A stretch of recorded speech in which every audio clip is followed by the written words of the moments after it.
Hello everybody, welcome to another daily dose of game news and all that good stuff. I'm sorry I didn't post anything in the last couple of days. I've been moving around stuff and everything, and I didn't have like the setup to put my laptop and make a recording in the proper way. Now I'm set up in a new thing here. Hope everything is going well, like the sounds and everything. Should be a little bit better, I think. But yeah, now think I'm okay now to regularly continue to post the daily stuff here. And before I proceed, as always, I'm also posting on Rumble and I'm on these socials here.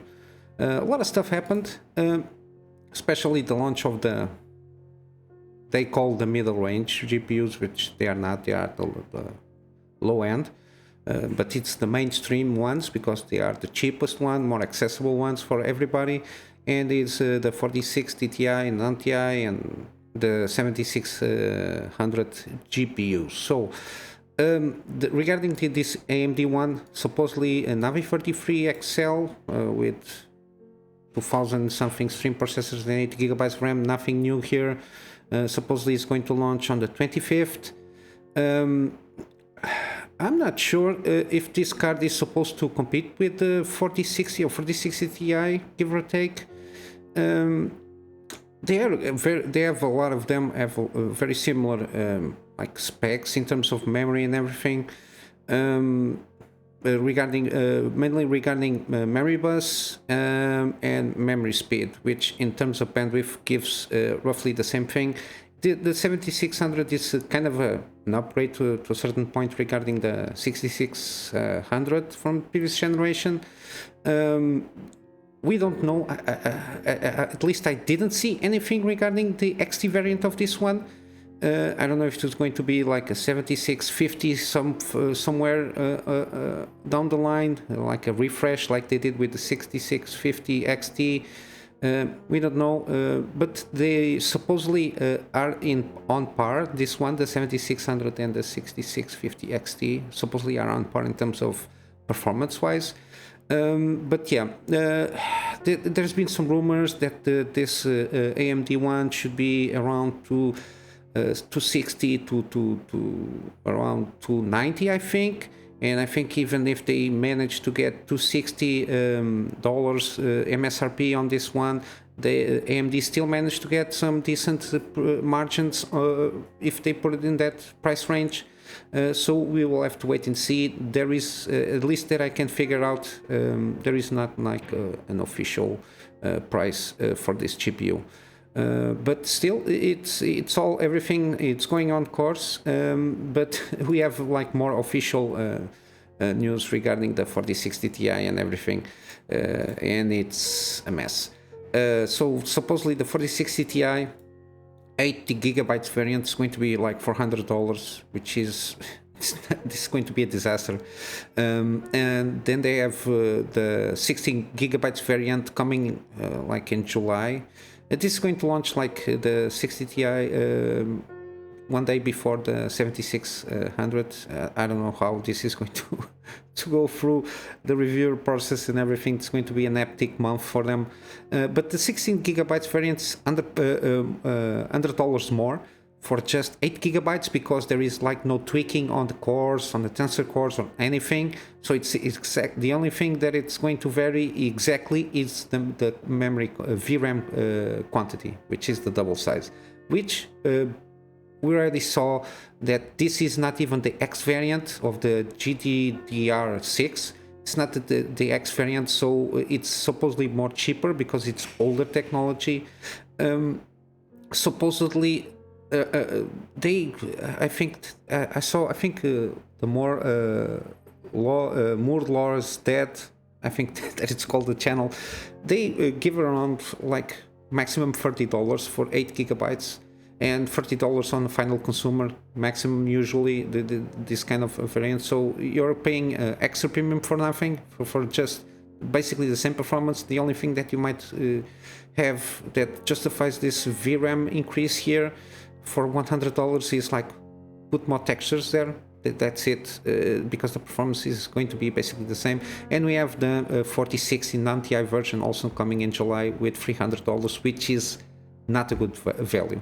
They put a lot of graphs here. Again, the main takeaway that I want to point out here is that they really don't put it like we have here on this graph, which is one of the most important parts of this low-end GPUs, is the memory bus, which is 128 bits, which is not much, but for 1080p gameplay should be enough. Again, even the 7600, I'm hammering on this thing, we should have starting to see by the end of this, in this year, launching GPUs with 8 gigabytes is not good. It's not enough to make a comfortable thing. To have only this kind of amount of VRAM, we should have seen already like 12 gigabytes minimum, then mid to higher mid range, like 16 gigabytes or so, and then the top tiers should always have 24 at least. This is like the benchmarks for in terms of GPU class cards, but as you can see on NVIDIA, they just point out teraflops, which is like theoretical performance. It's not they can pull out these numbers out of their ass. Basically, they don't give you like the memory speed and the memory bus, which are the same that the 7600. It's not here, but it's exactly the same. They put it here more L2 cache, but it's just, this is going to mess up the numbers. They put it here effective gigabytes per second transfers, but it's not effective. It's not a realistic number. It's theoretical numbers here only. The only thing that I can manage to get out of this that might be positive, they are more consumer friendly in the terms of efficiency. It's basically the main takeaway that I can take out of this. And they have AV1 encoding, they support the DLSS 3, but again, with NVIDIA, you can only expect they are going to try to sell you the bare minimum hardware that can run their software, which in this case, their main selling point, for, at least for gamers, is DLSS 3 with fake frame rates technology and all that things. The only thing good here is AV1, because AV1 is an open source codec. The only main drawback of that AV1 codec is you need a dedicated hardware to make that encoding. But yeah, this is not going to went well for NVIDIA, because if from all the rumors that we're seeing, if the 7600 is going to compete in terms of performance with between the 4060 and between the 4060 Ti, and if they launch around even like 275, and it performs better than the 4060 with the same, because they are basically have the same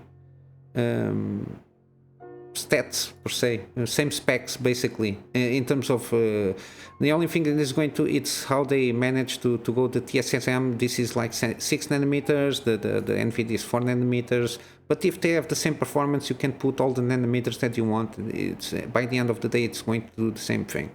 But yeah, the main takeaway, this is I always tell you, wait for the reviews.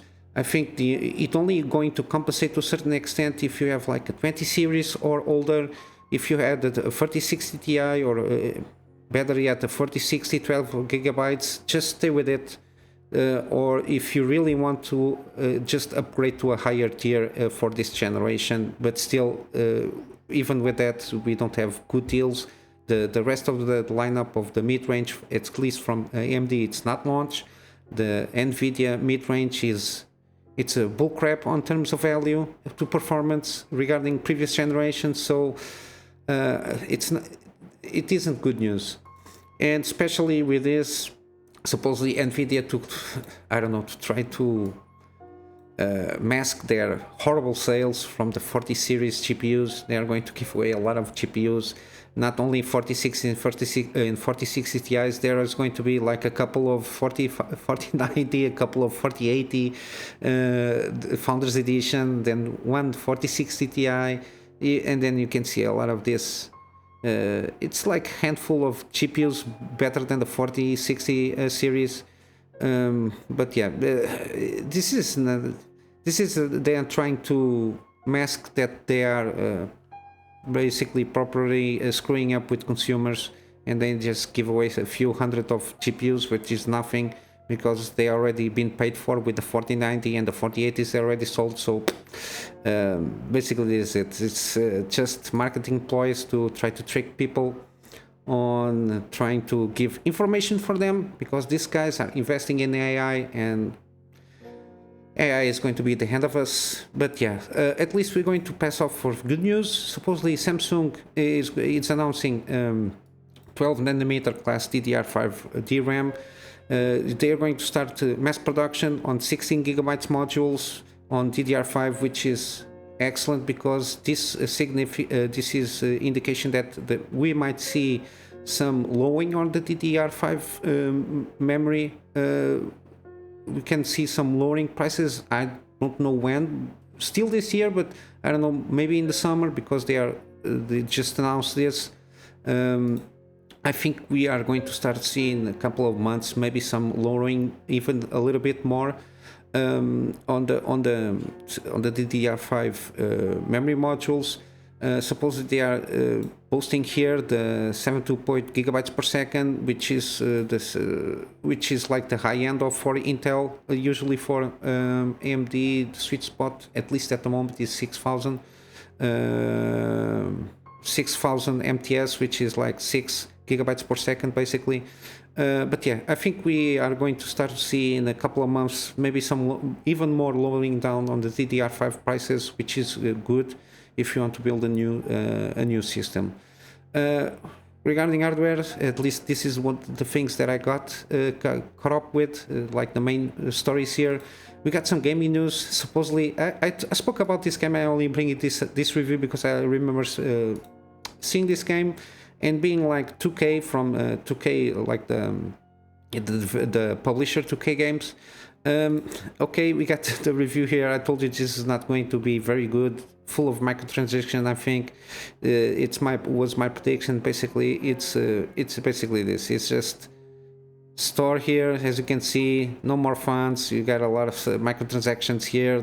I think that the gameplay is kind of okay, but yeah, as you can see, sleazy money, real money store. This is what kills me, especially 70 bucks for this game.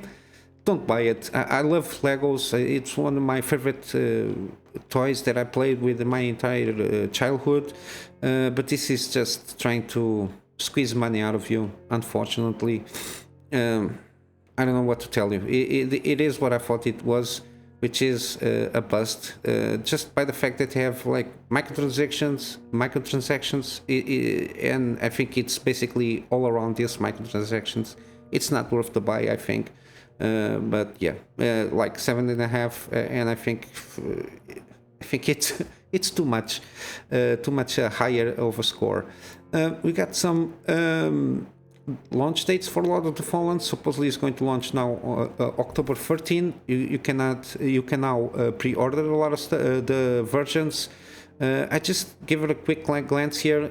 We are going to see the standard 70 bucks for like the base games throughout this year, which is it's 10 bucks. If it was like 5 bucks, you can justify like $5 increment in a below $100 price product for where it is, and I can see justification like inflation stuff. If it is like 5 bucks, 10 bucks is too much. Studios are eating up a lot of money by making games. I don't know how they can do this more efficiently. But yeah, this is getting too much for people to spend money on games. We already have the hardware crisis, which is it's almost like an hobby. It's almost unmanageable to keep up to date with your hardware, and then you do put your games, then they get frustrated that a lot of people just pirate the freaking games, and that's it. But yeah, unfortunately, $70 for the standard edition, digital deluxe and all that stuff, with this like XP things here, items and skins and everything. But yeah, I hope the game is good regardless of this. Again, this is going to be basically like a soft reboot, kind of, from the first game. I think it was the Lords of the Fallen or something like that.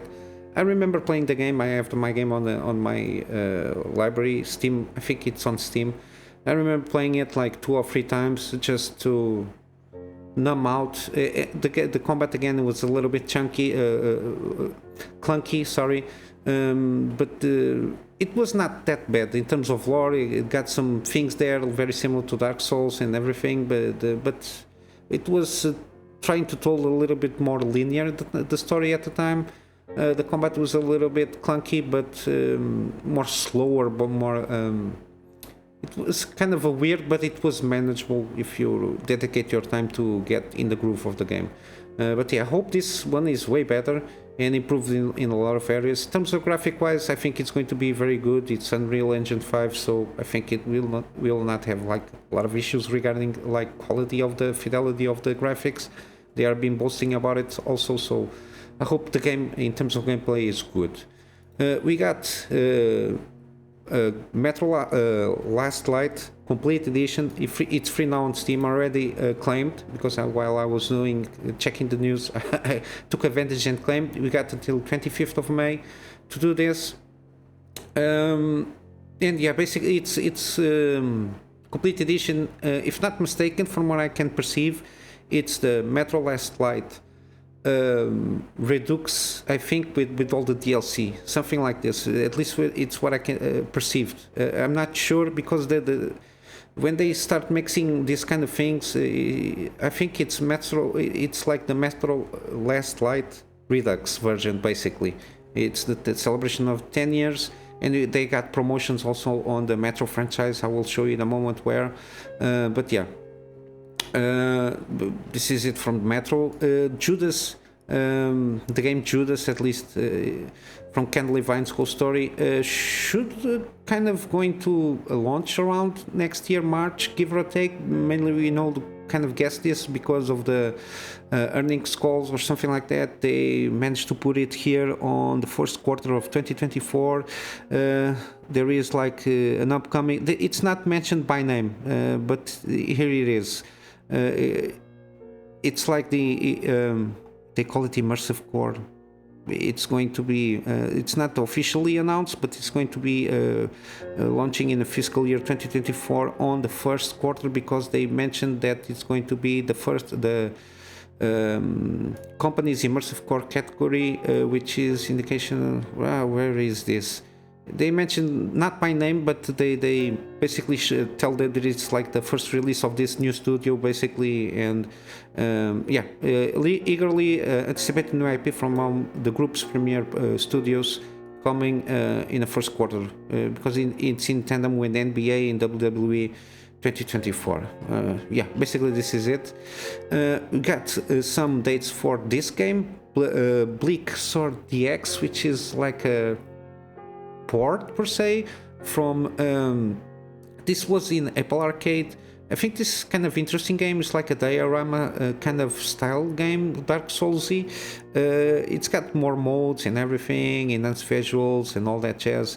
This is from Double Fine Devolver Digital, sorry. Devolver Digital developer. Double Fine was previous, before Tim Schafer, it was like Double Fine or something like that. Now it's Devolver Digital. I'm waiting for this game. I hope it's good. It's kind of like a Dark Soulsy kind of thing here, with the diorama style here. Seems pretty good to me. Very interesting. I'm all following this on Steam already to see when it comes out. To see some reviews for it. We got going to wrap up with some gaming deals, which is like the Metro series. I told you, like the Metro Last Light, I was kind of in doubt. I've got this already on library, but here it appears me the Last Light Redux version still appears me here on my wish list. That's why I'm not sure if this is the equivalent of the Redux version. But this is free. You keep it forever. It's what I did. But yeah, the rest is 80% off. It's like $8 the Metro Exodus, or $12 the entire saga, which is even better. I will leave a link on the description below regarding this one. And Days Gone is also, it's got the Band Studio for 30th anniversary sale, so it's 67% off, $16. This is a very good game from what I can see. supposedly with this trailer we got ultra wide support, from what I can tell from this. Not my thing. I'm not very on ultra wide stuff, but it's an open world zombie single player. I think the story is kind of decent. I think it's an underrated game for PlayStation that came out at the time. But yeah, it's got very positive reviews, and from all the things that I heard from this game, seems pretty good. And yeah, basically this is it. I'm just going to leave you here also before I forget. Death Stranding is free now on the Epic Game Store. It's not the director's cut version, but it is free. I managed to pick up the director's cut a few months ago, but now it's the base version. It's free at least, which is good, and the upgrade is not that expensive, like $5 or so to upgrade for the director's cut, which is always good. Just this because he has more extra stuff here. But yeah, I will leave the links in the description here. Wait, this is new for me. Death Stranding with cyberpunk stuff. That's interesting. Okay, I'm going to wrap up here, guys. Hope you have a wonderful day. It's sorry about a clunky episode here. Going a lot of trying to figure out how to go about it, and the next few days should be more fluid regarding how I do the episodes, because I wanted to put out something today. It's been too long of a time without putting anything out. Hope you have a wonderful day. I'll see you in the next one. So until then, Kunamy Master out.